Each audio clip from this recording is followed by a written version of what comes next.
اور گناہگار یعنی کفار ہمیشہ دوزخ کے عذاب میں رہیں گے جو ان سے ہلکا نہ کیا جائے گا، اور وہ اس میں نا امید ہو کر پڑے رہیں گے۔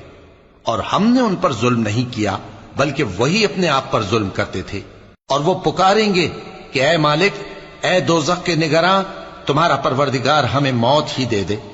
وہ کہے گا کہ تم ہمیشہ اسی حالت میں رہو گے، ہم تمہارے پاس حق لے کر پہنچے لیکن تم میں سے اکثر حق سے ناخوش ہوتے رہے۔ کیا انہوں نے کوئی بات ٹھہرا رکھی ہے؟ تو ہم بھی کچھ ٹھہرانے والے ہیں۔ کیا یہ لوگ یہ خیال کرتے ہیں کہ ہم ان کی پوشیدہ باتوں اور سرگوشیوں کو سنتے نہیں؟ کیوں نہیں، سب سنتے ہیں، اور ہمارے فرشتے ان کے پاس ان کی سب باتیں لکھ لیتے ہیں۔ کہہ دو کہ اگر رحمان کے لیے اولاد ہو تو میں سب سے پہلے اس کی عبادت کرنے والا ہوں۔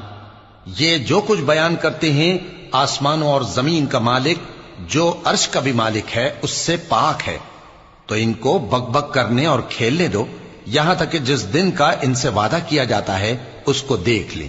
اور وہی آسمانوں میں بھی معبود ہے اور وہی زمین میں بھی معبود ہے، اور وہ حکمت والا ہے، علم والا ہے، اور وہ بہت بابرکت ہے جس کے لیے آسمانوں اور زمین اور جو کچھ ان دونوں میں ہے سب کی حکومت ہے، اور اسی کو قیامت کا علم ہے، اور اسی کی طرف تم لوٹ کر جاؤ گے۔ اور جن کو یہ لوگ اللہ کے سوا پکارتے ہیں وہ تو سفارش کا کچھ اختیار نہیں رکھتے، ہاں جو علم و یقین کے ساتھ حق کی گواہی دیں وہ سفارش کر سکتے ہیں۔ اور اگر تم ان سے پوچھو کہ ان کو کس نے پیدا کیا ہے تو کہہ دیں گے کہ اللہ نے، تو پھر یہ کہاں بہہ کے پھرتے ہیں؟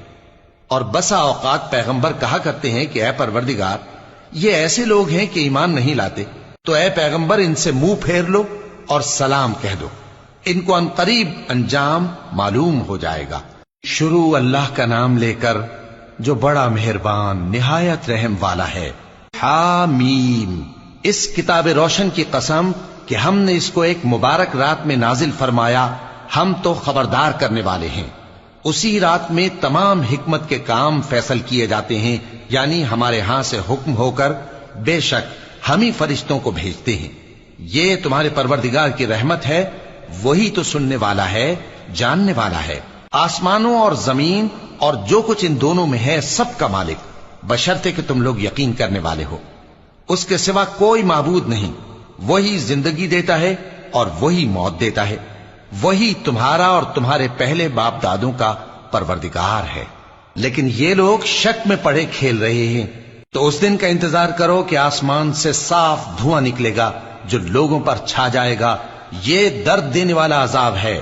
اس وقت وہ کہیں گے کہ اے پروردگار، ہم سے اس عذاب کو دور کر، ہم ایمان لاتے ہیں۔ اس وقت ان کو نصیحت کہاں مفید ہوگی، جبکہ ان کے پاس پیغمبر آ چکے